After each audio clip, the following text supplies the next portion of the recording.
In the chronicles of ancient history, few tales are as disturbing or as carefully buried as that of the prince who married his own mother. To modern ears, it sounds like a nightmare, the kind of scandal whispered in taverns, not written in the annals of kings. Yet across empires and dynasties, marriage was not always about love or morality. It was about power, bloodlines, and control. And sometimes that quest for power crossed lines that even contemporaries found shocking. The story begins with a royal family trapped by its own ambition. In this dynasty, blood was everything. Rulers believed that purity of lineage was the key to divine right, and that mingling with outsiders could weaken their throne. Some royal courts took this obsession to grotesque extremes, arranging marriages between siblings, cousins, and in rare, secret cases even between parent and child.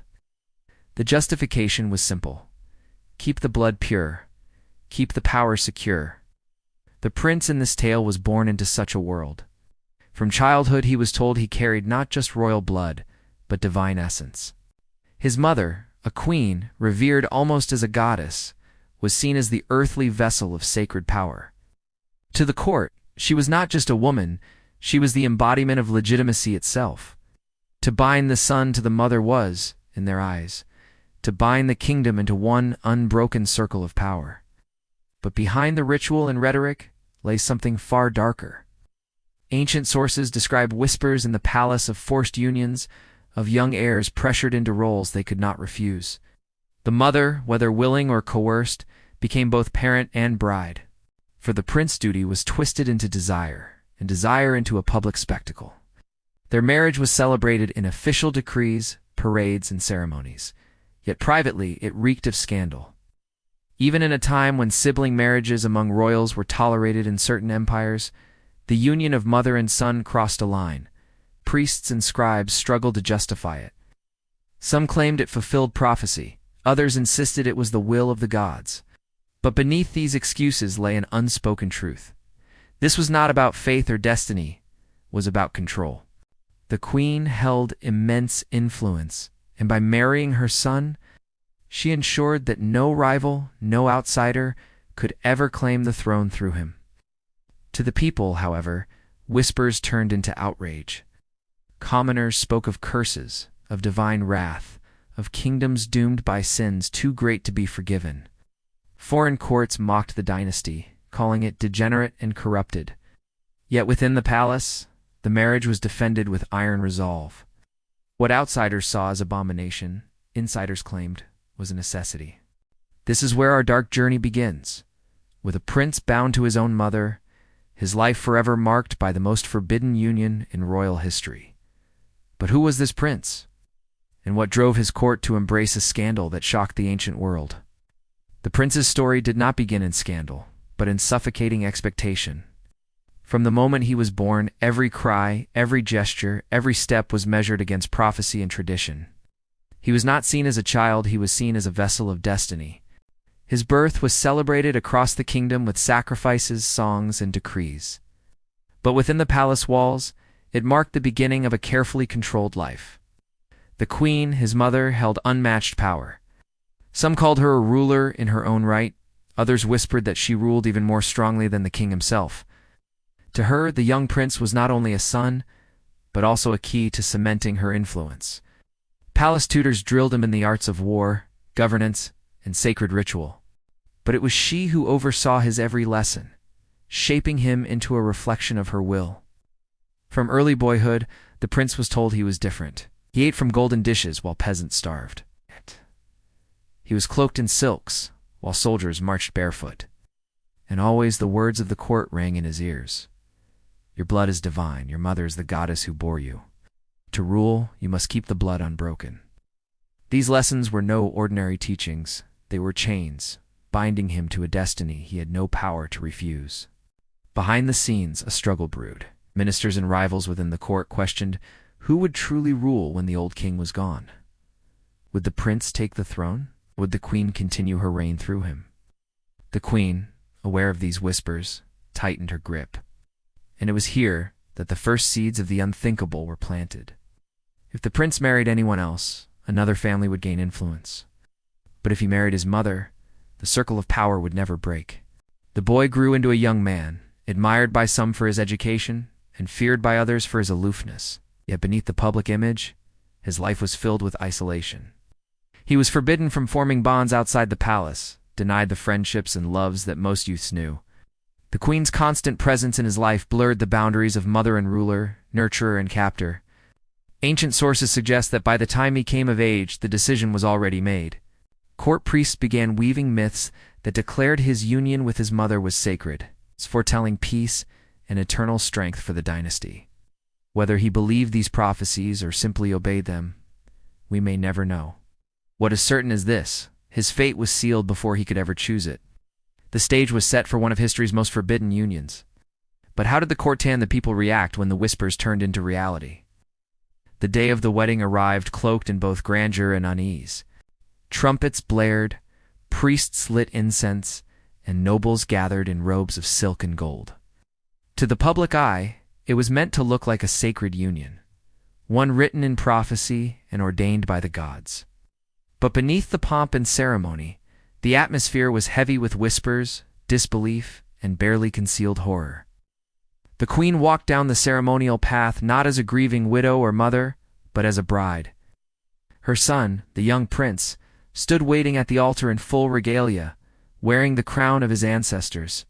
The sight was shocking, an image that burned itself into the memory of all who witnessed it. Some bowed their heads in obedience, too afraid to question the union, while others averted their eyes, as though looking upon sin itself. The court priests, carefully chosen and loyal to the queen, declared the marriage holy. They told the gathered crowd that the gods demanded purity of blood, and that no one else was worthy of sharing the prince's throne. Every chant, every blessing was crafted to disguise the truth. This was not devotion to the divine, but a ruthless strategy to keep power bound within one pair of hands. Outside the palace, commoners murmured in shock. News of the marriage spread through the markets and taverns like wildfire. Some feared the gods' wrath, convinced that such a union would curse the land with famine, disease, or war. Others believed it proved the corruption of the royal family, a sign that they cared more for their dynasty than for morality or law. Yet no one dared rise against them, at least not yet. For the prince himself, the wedding was both a coronation and a cage. Dressed in embroidered robes, he repeated the vows placed in his mouth by priests and advisors. His face betrayed little, trained to show the stoicism expected of a ruler. But what went on inside him remains the great mystery. Was he a willing participant in this dark ritual? Or was he a prisoner, trapped by loyalty to his mother and fear of defying her? As the ceremony ended, the crowd shouted their forced cheers. Soldiers lined the streets to suppress dissent, their blades gleaming in the sunlight as a silent warning to all. The queen and her son emerged as husband and wife, rulers united not by love, but by blood and ambition. This was no ordinary marriage, it was a declaration of power, a statement that the queen would not allow any rival family or foreign princess to share control. She would rule beside her son, bound to him by a tie no one could break. But power gained in this way always came at a cost.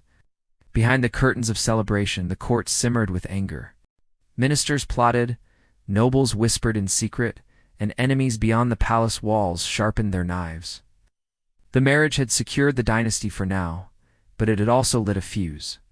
The question was no longer if the court would turn against them, it was when. Inside the palace walls, the wedding had not ended. The struggle had only deepened it. The queen and her son may have stood together as rulers, but the union split the court into two camps: those who benefited from her power and those who saw the marriage as an abomination.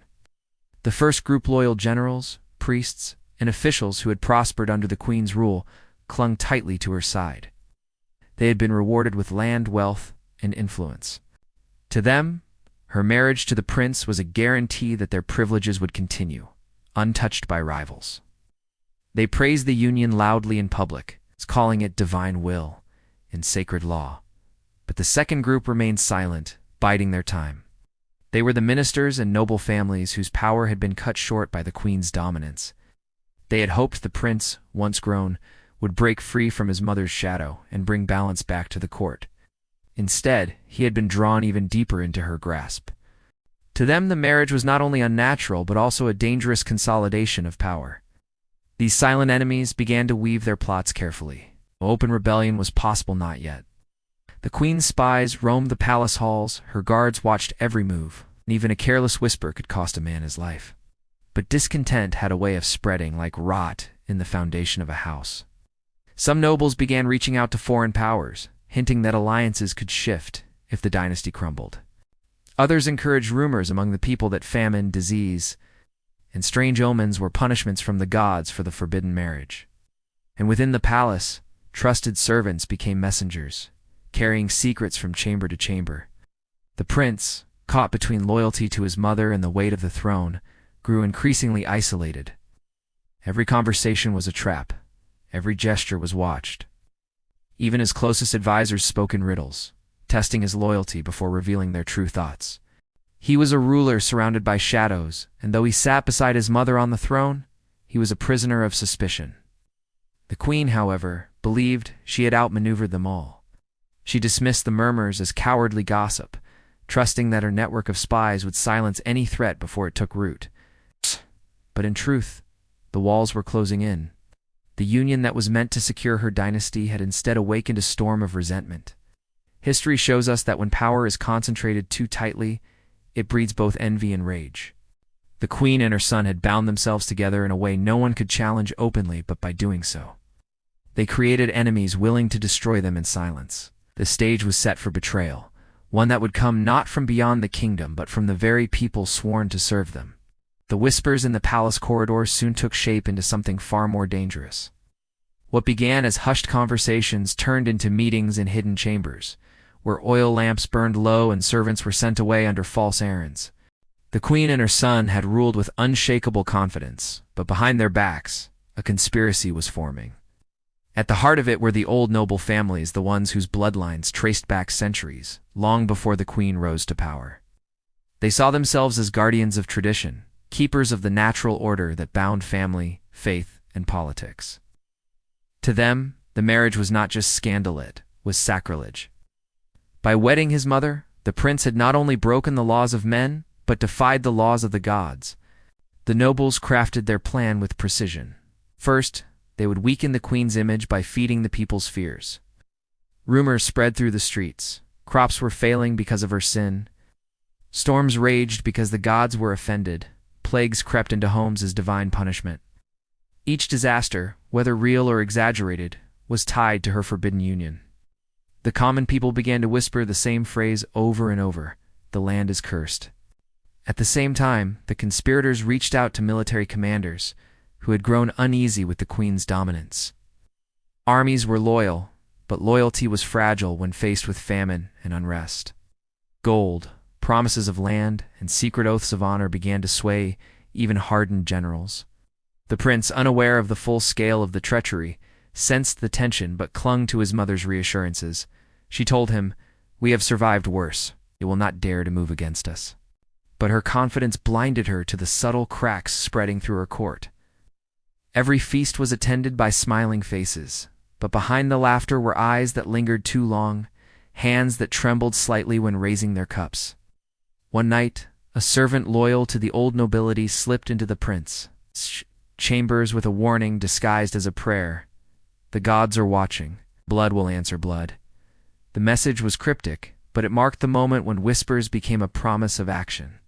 The court was no longer united, it was a battlefield, split between those who clung to the queen's shadow and those sharpening their daggers in silence.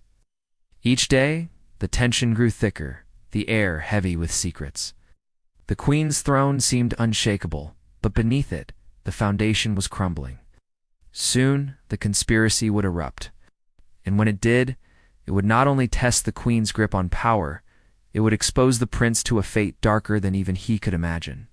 The breaking point came suddenly, like a torch dropped in dry grass. It began with a public festival, a celebration meant to show the people that the queen and her son still ruled with divine blessing. The streets were lined with banners, music echoed from the temples, and offerings were made to the gods. But beneath the surface, the conspirators were waiting. As the royal procession moved through the capital, the crowd erupted with shouts, not of praise, but of curses. "Cursed marriage," some screamed, "the gods have abandoned us." Stones were hurled at the royal chariot, striking the wheels and horses. Guards rushed to restore order, but the damage was done. The illusion of unchallenged power had shattered in front of the people. That night, blood was spilled. One of the Queen's most trusted generals, long suspected of wavering loyalty, was found dead in his quarters.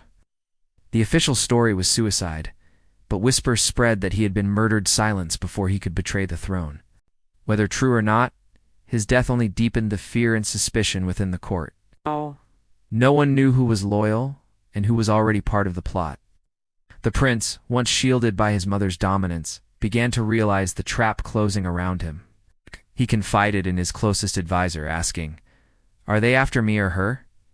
The answer came in silence. For the conspirators, the queen was the head of the serpent. But for others, the prince, tainted by the marriage, was no less guilty. In the weeks that followed, the conspirators grew bolder. Sacred symbols appeared on palace walls, painted in blood, warnings that divine wrath would soon fall. Priests, once loyal, began preaching subtle sermons about the dangers of arrogance and forbidden love. Even the palace guards grew restless, some disappearing into the night, never to return.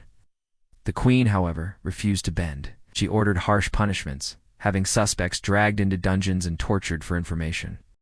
But each execution only fueled the belief that she was desperate, clinging to a crown slipping from her grasp. And then came the turning point, a failed assassination. One evening, as the prince dined with his mother, a poisoned cup was placed before him. The scheme was uncovered before he could drink, but the message was clear. The conspirators were no longer whispering, they were striking. Fear gripped the palace. Blood had already touched the throne, and more would follow. The queen and her son could feel it. The war within their kingdom had begun, and only one side would survive. The failed poisoning was not the end. It was the beginning of the prince's downfall. The conspirators had learned something crucial. The queen was too well guarded, but her son was vulnerable. He was young, uncertain, and easily manipulated. If they could not strike the mother, they could strike through the son. It began with whispers, carefully placed in his ear. Advisors who once spoke plainly now wrapped their words in riddles. Hinting that his mother's rule was dragging him into ruin, "You are the true heir," one told him. "But as long as you remain bound to her, you will never be king. You will only be her shadow." The prince tried to resist, but doubt gnawed at him. He remembered the jeers of the crowd, the stones thrown at his chariot, the looks of contempt from generals who once saluted him. Was this truly his destiny too? Forever be the boy who married his mother, cursed by the gods and mocked by his people? The conspirators tightened their grip. They convinced him that the only way to survive was to separate himself from the queen. If he did, the nobles would forgive, the people would follow, and the gods themselves might lift their curse. All it would take was one choice, one betrayal. At first he hesitated. The queen was not only his mother, but the only shield he had ever known. Her power had raised him, protected him, and placed him on the throne. But the conspirators knew his weakness, fear. They painted visions of his own death, executed as a criminal, strangled in a dungeon, forgotten in history as a boy who had broken the laws of nature. And then came the moment of truth. In a midnight meeting, under the flicker of torches, the prince agreed to turn against her. He promised to withdraw his support, to stand aside when the nobles made their move. His betrayal was sealed not with ink, but with silence, the silence of a son who would no longer defend his mother. When the queen discovered his wavering loyalty, it was too late. The conspirators had already surrounded him, feeding him lies and promises. He looked at her with eyes clouded by fear, no longer seeing the woman who had given him everything, but a ruler who had doomed them both. The court shifted overnight. Where once ministers bowed to the queen, they now whispered to the prince, waiting for the final blow. He had become their weapon, and with him, they would bring down the woman who had ruled too long, too boldly, and too scandalously. The son's betrayal was not shouted from the rooftops. It was carried out in silence. In hesitation, in the choice to let his mother face the storm alone. History is cruel, and in this tale, it was not outsiders who ended her reign, it was her own blood. The queen had ruled through fire, blood, and fear, but no crown can survive when its foundation is eaten from within. The moment of reckoning came swiftly. At dawn, the palace gates swung open, not for an enemy army, but for her own nobles and generals. They entered not with fanfare, but with silence, their faces hard, their steps steady. The queen's guards, once loyal, stood aside. Some had already been bought, others too afraid to resist. Inside the throne room, the queen sat waiting, dressed in her finest jewels, as if daring them to strip her of her crown. She knew what was coming. She had read it in their eyes, felt it in the shifting air of the court, and heard it in the hesitation of her son's voice. The nobles accused her openly of defying the gods, of cursing the kingdom, of leading her son into disgrace. They declared that her crimes had brought famine and unrest. Once their whispers turned into shouts, their hidden daggers revealed in the open. And the prince, her son, her husband, and name stood among them. He did not raise a hand against her, but neither did he step forward to defend her. His silence was the loudest betrayal of all. The queen fought not with swords, but with words. She reminded them of the victories she had won, the wealth she had brought, the enemies she had crushed. She told them they were cowards, unworthy of the blood in their veins. Her defiance burned brighter than the torches in the hall. But her words no longer mattered. The decision had already been made. The conspirators would not kill her publicly, for that would risk turning her into a martyr. Instead, they chose a quieter, more brutal punishment, one that history would whisper about for centuries. She was dragged from her throne, stripped of her crown, and taken deep beneath the palace to a chamber dug in secret. There, surrounded by stone and silence, she was entombed alive. The walls closed in as dirt and rock sealed her fate. No screams were recorded, no final words written. Only the knowledge that the queen who had ruled with iron will was buried by the very court that once obeyed her. Above ground, the nobles proclaimed victory. The prince was declared sole ruler, the dynasty purified, the curse lifted. Oh. But those who knew the truth could not erase the image of that chamber, the queen's last stand. Silence beneath the earth. In that moment, the forbidden marriage ended not with a sword, but with the weight of betrayal, fear, and stone. With the queen entombed beneath her own palace, the conspirators declared victory. The prince, now free of his mother's shadow, was raised as the kingdom's rightful ruler. Trumpets sounded, decrees were read, and the court celebrated the restoration of divine order. But the truth could not be erased so easily. The prince was no hero. He was remembered not as a savior, but as the boy who had married his own mother. His silence at her downfall was seen not as strength, but as weakness, a betrayal of blood and a failure of duty. Whispers followed him wherever he went. In temples, priests muttered prayers that hinted at his guilt. In markets, mothers warned their children that curses awaited those who defied the gods. Even his own advisors treated him with thinly veiled contempt, knowing he had betrayed the very woman who had made him king. His reign was short, marked not by triumph but by paranoia. He slept with guards at every door, fearing poison in every cup and daggers in every shadow. He ordered purges, executions, and endless oaths of loyalty, but none of it gave him peace.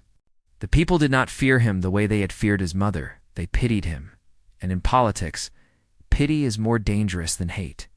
In the end, history swallowed him whole. His name was struck from some records, his achievements overshadowed by the scandal of his birth and marriage. Where his mother became infamous, a figure of dark legend, the prince became almost forgotten. His story lived on not through glory, but through shame. A cautionary tale of how forbidden power destroys even those it was meant to protect.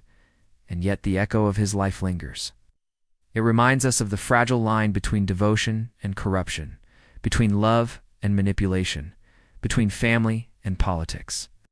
The queen who married her son carved her place in history with defiance. But the prince who married his mother faded into the shadows, remembered only as a warning. In the end, it was not war, famine, or foreign invasion that toppled their dynasty. It was betrayal, silent, intimate, and devastating. The kind of betrayal that can only come from within. This is the dark truth you don't know.